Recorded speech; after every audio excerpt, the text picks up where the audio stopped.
आज के दिन सीरिया रेबल फोर्सेस के कब्जे में है, लेकिन इसके पीछे एक दिल को हिला देने वाली कहानी छुपी है जो 2011 से 2017 तक एक सिविल वॉर है जो न कि सीरिया में बल्कि हजारों जिंदगियां बर्बाद कर दी। दुनिया देखती रह गई, सीरिया में दर्द और तबाही का मैदान बन गया। तो इस वीडियो में हम उन अधूरी कहानी की उन सच्चाइयों को समझने की कोशिश करते हैं जो आपके दिल को झंझोर के रख देगा।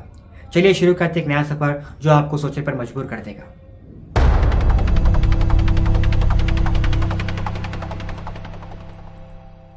इंडिया के वेस्ट में सीरिया है और इसकी आबादी में 74% सुन्नी मुस्लिम है और 16% शिया मुस्लिम है।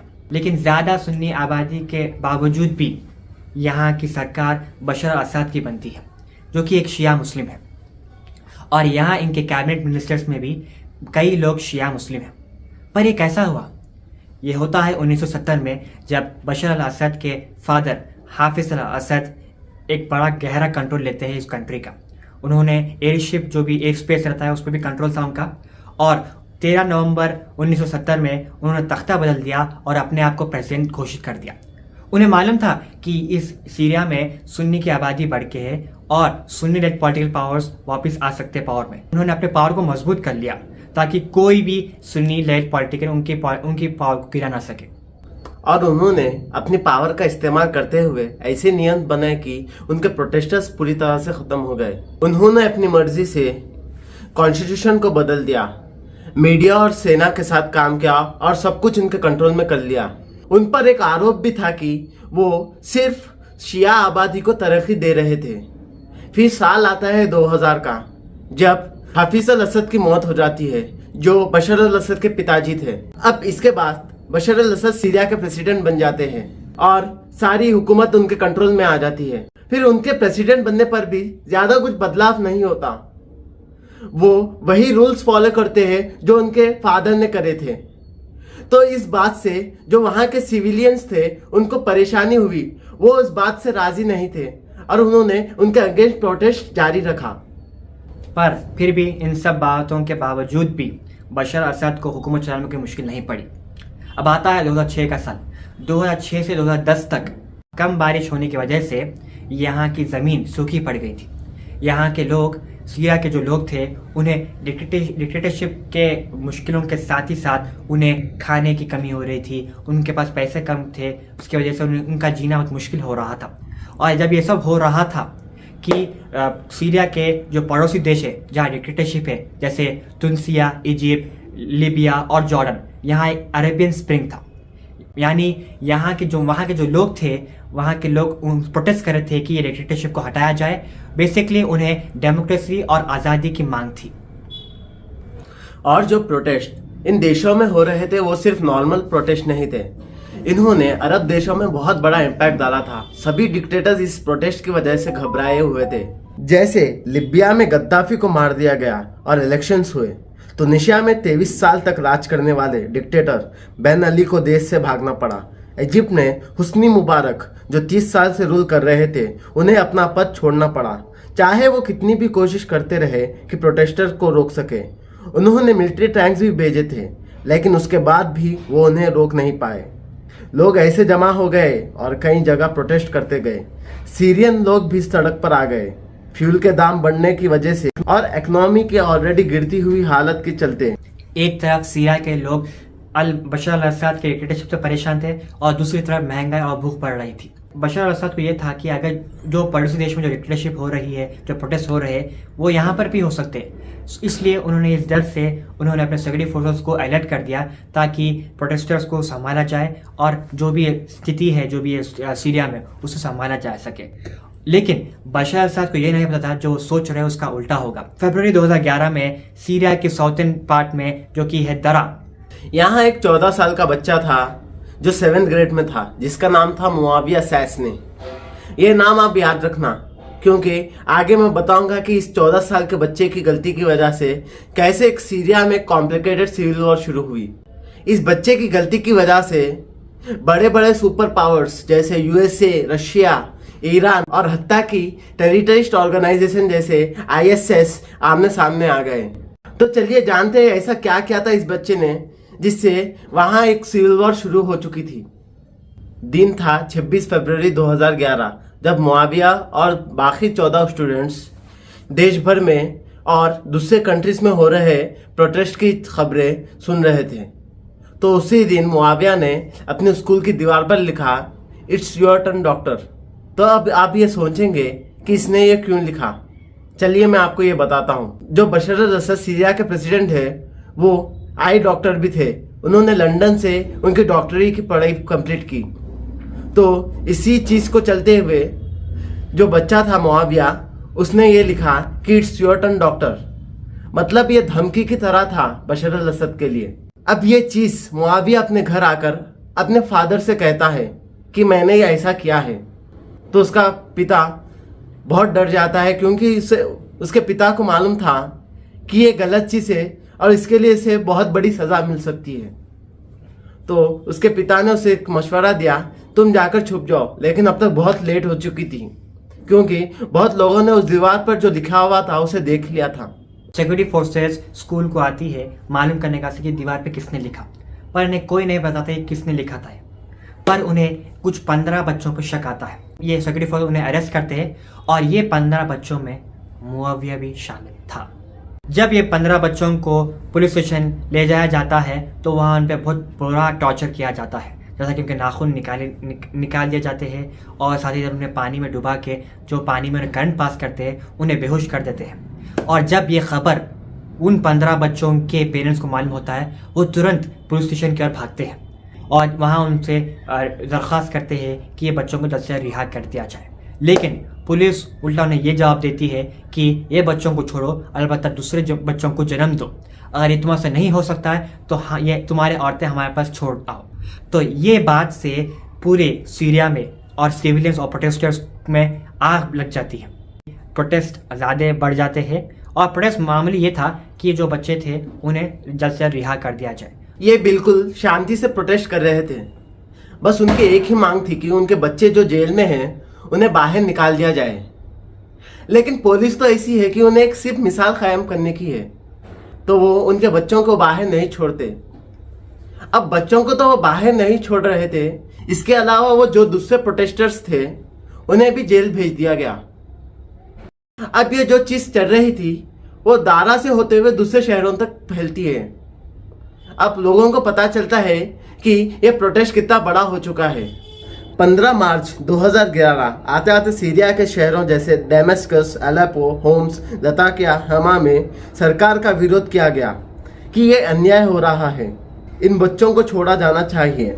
जो प्रोटेस्ट सीरिया के सिर्फ छोटे से हिस्से से शुरू हुआ था वह पूरे सीरिया में फैल चुका था। अब बशर अल असद की सरकार को एहसास हुआ कि ये जो बच्चों के साथ और यहाँ के सिविलियंस के साथ जो कर रहे हैं वो गलत है। तो अब जो बच्चे थे और दूसरे सिविलियंस को भी 45 डेज के अंदर छोड़ दिया जाता है। जब ये बच्चे जेल से निकल कर आए तो इनकी हालत उस सिविलियंस और उनके माता पिता को देखी नहीं गई और इससे उनका गुस्सा और बढ़ गया। 22 अप्रैल 2011 जो कि फ्राइडे था, जुम्मे की नमाज के बाद ये सिविलियंस और जो उनके माँ बाप थे प्रोटेस्ट करते हैं। लेकिन ये जो प्रोटेस्ट होता है ये पीसफुल नहीं था, बल्कि ये बशर अल असद के खिलाफ एक जुलूस निकाला गया और उनके खिलाफ नारे लग रहे थे। जैसा कि मैंने कहा था कि ये प्रोटेस्ट बहुत वायलेंस हो रहा था। बेसिकली ये जो दिन था इसे फ्राइडे ऑफ डिग्निटी कहा गया है। जब सिक्योरिटी फोर्स के हाथ जब कंट्रोल में नहीं हो रही थी सिचुएशन संभालना, तो उन्होंने 25 अप्रैल 2011 को इन्होंने भी अपना एक्शन दिखाया। टैंक्स और हेलीकॉप्टर्स को रोड पे छोड़ दिया। बशर असद को दिखा कि इस एक्शन से लोग डर जाएंगे और वो खामोश हो जाएंगे। लेकिन ये अरेस्ट से पहले 10-15 लोग थे जो प्रोटेस्ट कर रहे थे। ये जो गिनती थी वो अब 20 शहरों तक बढ़ गई। बशर असद नाकामयाब हो गए। जो स्थिति हम दूसरे देशों की बात कर रहे थे जैसे लीबिया, जॉर्डन, जो लोग वहाँ जो डिक्टेटरशिप चल रही थी, वहाँ जो हालत चल रही थी, अब वो सीरिया में दिख रही थी। ये जंग हर दिन सिविलियंस और सोल्जर्स के बीच चल रही थी। यहाँ लेकिन सिविलियंस ज्यादा मात्रा में मर रहे थे। वजह ये थी कि सिविलियंस के पास सिर्फ लकड़ियां थी जिससे वो उन सोल्जर्स के साथ लड़ते थे, लेकिन सोल्जर्स के पास एक डेवलप्ड हथियार थे जिससे कई सारे सिविलियंस मारे जा रहे थे। तो चलो ये तो लड़ाई चल ही रही थी। जब लोग घायल हो रहे थे और उन्हें हॉस्पिटल ले जाया जा रहा था, तब वहां पुलिस को रखा गया। अब ये पुलिस करती क्या थी कि जब वो घायल लोगों को सीधा जेल में डालती थी। मतलब यहाँ कुछ रहम की गुंजाइश नहीं थी। जैसा वो लोग आते थे उन्हें सीधा जेल में डाल दिया जाता था। अब लोगों को ये बात पता चल गई तो लोग वहां नहीं जाते थे इलाज कराने। फिर एड का इंतजाम एक मस्जिद में करा गया। मस्जिद का नाम था मस्जिद अल उमारी। तो ये बात सीरिया के सोल्जर्स को मालूम हो गई कि यहाँ लोगों का इलाज किया जा रहा है। तो वहां भी सीरिया के सोल्जर पहुंच जाते हैं और बहुत ज्यादा मात्रा में वहां के डॉक्टर्स और मरीजों को मार दिया जाता है। तो ये बात से लोग बहुत गुस्सा हो जाते हैं और प्रोटेस्ट और भी ज्यादा भड़क जाता है। अब जो जंग सोल्जर्स और सिविलियंस के बीच चल रही थी उसका रूप अब बदल चुका था। इसकी वजह ये थी कि कुछ सोल्जर्स ऐसे भी थे जो सीरियन गवर्नमेंट के खिलाफ थे।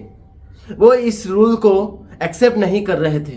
ये जो सोल्जर्स थे वो अब सिविलियंस के साथ जुड़ जाते हैं। इसमें सबसे बड़ा हाथ था रियाद अल असद, जो इस सिक्योरिटी फोर्सेस की आर्मी में एक अच्छे पद पर था। और दूसरा जो इंसान था उसका नाम था महरूम। वो 20 साल से सीरिया के अंदर एक चार्टर अकाउंटेंट का काम कर चुका था। उसे थोड़ी सी फाइटर पायलट की भी ट्रेनिंग थी। अब ये लोग क्या करते हैं कि एक 15-15 लोगों की एक यूनिट बनाते हैं, जिससे वो जो सोल्जर्स जो सीरियन गवर्नमेंट की सिक्योरिटी फोर्स थी उसके खिलाफ लड़ा जा सके। जो 15-15 फोर्सेस की जो यूनिट थी उसको नाम दिया गया फ्री सीरियन आर्मी। इसको ऑफिशियली 29 जुलाई 2011 में नाम दिया गया। तो अब ये फ्री सीरियन आर्मी का काम था कि वो जो सिक्योरिटी फोर्सेस है उनसे लड़ा जाए और बशर अल असद को अपने तख्त से हटा दिया जाए। और ये सब चीज़ें जब हो रही थी सीरिया में तो फ्री सीरियन आर्मी को बाहर के सुन्नी मेजॉरिटी देशों से उन्हें सपोर्ट मिल गया। और यहाँ हमें ये जानकारी मिलती है कि 1000 एक्सट्रीमिस्ट ग्रुप थे जो बशर अल असद के खिलाफ थे और कुल मिला के 1 लाख फाइटर्स थे जो फ्री सीरियन आर्मी से जुड़ना चाहते थे। और फ्री सीरियन आर्मी जिनके पास हथियार नहीं थे ना कि रिसोर्सेस थे, इन्होंने मजबूरी में इन लोगों को अपने तरफ शामिल कर लिया। इसी तरह ISI which stands for Islamic state of Iraq ने भी एक मौका देखा। एक्चुअली ये जो इस्लामिक स्टेट ऑफ इराक है इसमें मेनली सुन्नी लोग थे और उन्हें ये एक मौका मिला कि सीरिया की गवर्नमेंट कमज़ोर हो गई है, सुन्नी को सपोर्ट करने का मौका मिल जाएगा दूसरी कंट्री का और शायद अपने नेटवर्क भी बढ़ा सकेंगे। तो इसी तरह इन्होंने भी शामिल कर लिया फ्री सीरियन में। सो एक तरफ सीरियन गवर्नमेंट को फ्री सीरियन आर्मी का सामना करना पड़ रहा था, उसी के साथ सीरिया के नॉर्थ ईस्ट में उन्हें कर्ड्स जो कि तुर्की और सीरिया में दोनों में रहते थे, ये लोगों की मांग थी कि वो कुर्दिस्तान बनाना चाहते थे। जब फ्री सीरियन आर्मी में तब ये ISI के साथ जब जोड़ हुआ तो ये जोड़ के दौरान फ्री सीरियन आर्मी थी, इन्होंने गरिल्ला वॉरफेयर स्टार्ट किया जिसमें इन्होंने सीरिया के कई जगह जैसे दमस्कस, अलेप्पो और रखा को कब्जा कर लिया।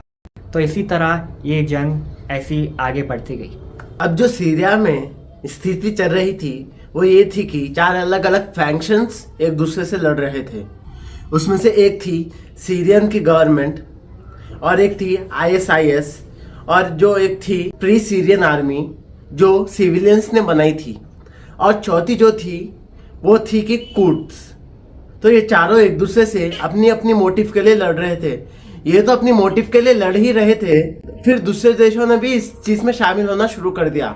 वो भी अपने अपने मोटिव के लिए इस चीज में शामिल हो चुके थे। अब ये सीरिया एक देश नहीं, एक बैटल ग्राउंड लग रहा था जहां लोग अपनी अपनी मर्जी और अपनी अपनी मोटिव के लिए एक दूसरे से लड़ रहे थे। यहाँ बड़े बड़े देश और सुपर पावर्स एक दूसरे के सामने आ गए। तो अब आप सोचेंगे बाकी कंट्रीज क्यों आई और क्यों भिड़ने लगी। चलिए मैं आपको बताता हूँ। जो ऑयल रिच सुन्नी कंट्रीज थी जैसे कि सऊदी और कतर, वो इस बशर अल असद की हुकूमत से खुश नहीं थी क्योंकि वो तो शिया था और जो सुन्नी मेजॉरिटी है उनको टॉर्चर कर रहा था। तो ये कंट्रीज जो फ्री सीरियन आर्मी है उनकी इस तरह से मदद करती है कि वो उन्हें पैसे भेजती है और जो हथियार रहते हैं उन्हें वो भी भेजती है। अब तो फ्री सीरियन आर्मी की तो मदद ये कंट्रीज तो कर रही थी, लेकिन एक देश ऐसा भी था जो चाहता था कि बशर अल असद की हुकूमत नहीं जाए। तो वो देश था ईरान। ईरान शिया मेजॉरिटी कंट्री है, तो वो चाहता था कि बशर अल असद की हुकूमत रहे। तो इस तरह ईरान ने पूरा दम लगा के बशर अल असद की हुकूमत को रखने की कोशिश की। ईरान ने सीरिया की गवर्नमेंट की मदद की, जैसे कि उन्होंने टेक्नोलॉजी दी और वेपन्स दी। ये थे मिडिल ईस्ट के देश। बशर अल असद की दोस्ती रशिया से भी थी और रशिया अपने इंटरेस्ट को मिडिल ईस्ट में पूरा करने के वास्ते उन्हें यह दिख रहा था कि बशर अल असद का पावर में रहना बहुत ज़रूरी है। 18 जुलाई 2012 को दमस्कस के रौदा स्क्वायर में, जहां सीरियन गवर्नमेंट अपने सेंट्रल क्राइसिस मैनेजमेंट सेल की मीटिंग कर रही थी, जिसमें सीरिया के कई इंपॉर्टेंट लोग शामिल थे, और इस मीटिंग पे नज़र रहती है फ्री सीरियन आर्मी का। वो लोग नज़र रखते हैं कि कब उनको मौका मिले और कब वो अपना काम करें, और जैसा उन्हें मौका मिलता है ये एक प्लान तरीके से ये पूरी बिल्डिंग को उड़ा देते हैं। तो इस घटना में स्पेशली जो इफेक्ट हुआ, सबसे ज़्यादा इफेक्ट हुआ वो तो बशर असद ही थे, क्योंकि उनके दो लोग खास थे। एक तो सीरिया गवर्नमेंट के डिफेंस मिनिस्टर थे जो थे दाऊद, और उनके ब्रदर इन लॉ थे जो कि आसिफ थे, और उन दोनों की मौत हो जाती है, जो कि एक बड़ा उनके लिए एक बहुत ही अफसोसनाक चीज़ थी उनके वास्ते। तो उनका गुस्सा बढ़ जाता है और उन्होंने सोचते हैं कि इसका बदला लेना ज़रूरी है। तो ये लगातार फ्री सीरियन आर्मी पर हमला शुरू कर देते हैं।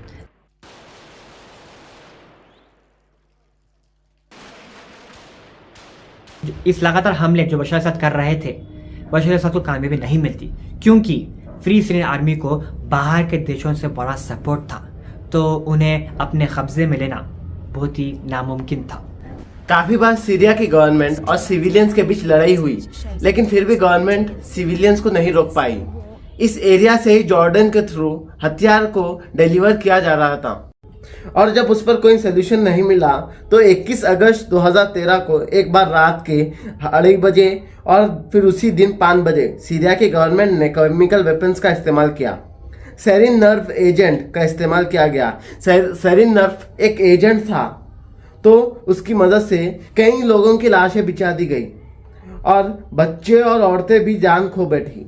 अब केमिकल अटैक के खिलाफ 188 से लेकर 200 देशों ने केमिकल वेपन कन्वेंशन साइन किया था। उन्होंने ये साइन किया था कि वो केमिकल वेपन्स का इस्तेमाल नहीं करेंगे, लेकिन एक देश ऐसा था जो है सीरिया, उसने केमिकल वेपन्स का जो कन्वेंशन था वो साइन नहीं किया। केमिकल वेपन्स का इस्तेमाल बहुत ही बेइंसाफी था, लेकिन फिर भी बशर अल असद ने इसका इस्तेमाल किया। इसके लोग बहुत विरोध थे और कई सारे प्रोटेस्ट किए गए।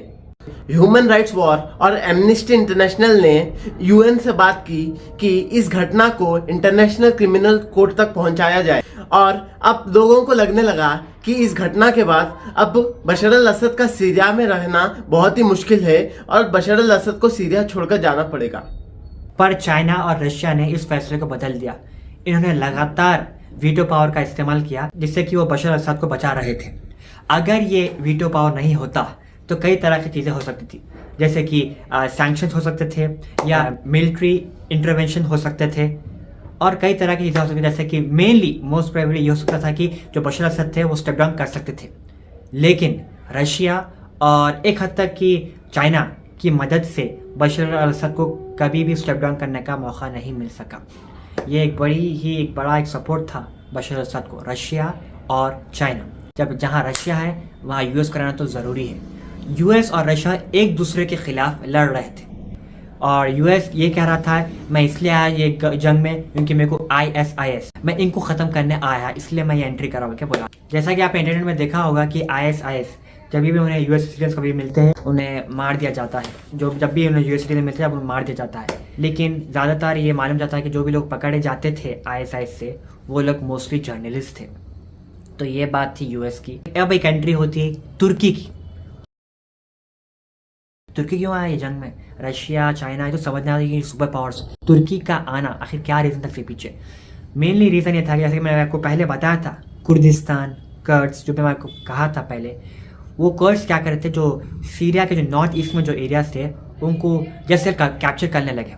तो तुर्की डरने लगा कि अरे ये तो उनके वास्ते प्रॉब्लम बन सकती है, तो तुर्की ने भी उन पर अटैक शुरू कर दिया। बेसिकली ये पूरा अगर देखा जाए सिनेरियो में, एक सीरिया एक बेसिकली एक वॉर का एक बेस बन गया था कि लोग लगातार हमले कर रहे थे, और इससे सबसे ज़्यादा नुकसान जो हो रहा था वो बेसिकली सिविलियंस को हो रहा था, मेनली बच्चे, औरतें बिना किसी गलती के मर रहे थे बेवजह।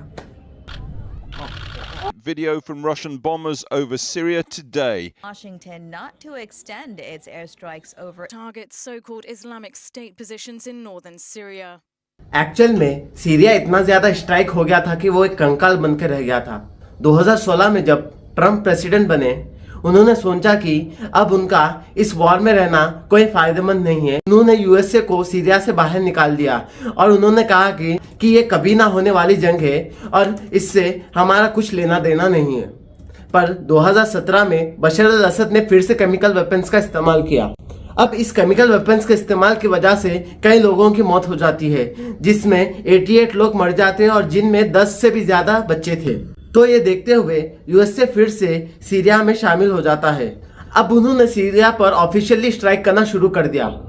ये एक ऐसी जंग थी जिसमें 4 लाख से ज्यादा लोग मारे गए थे और इस जंग की वजह से तकरीबन 80% ऑफ द पॉपुलेशन जो सीरिया में रह रही थी वो गरीब हो चुकी थी।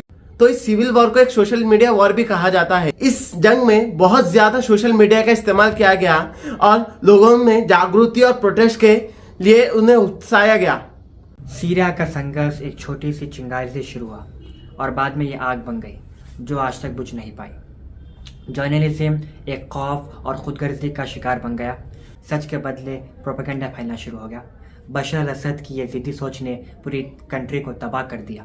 इस वीडियो से हमें ये सीख मिलती है कि जुल्म का अंजाम हमेशा तबाही होता है, ना कि कामयाबी और ना कि शांति। चलिए फिर मिलते हैं अगली वीडियो में। टिल देन टेक केयर, अल्लाह हाफिज़।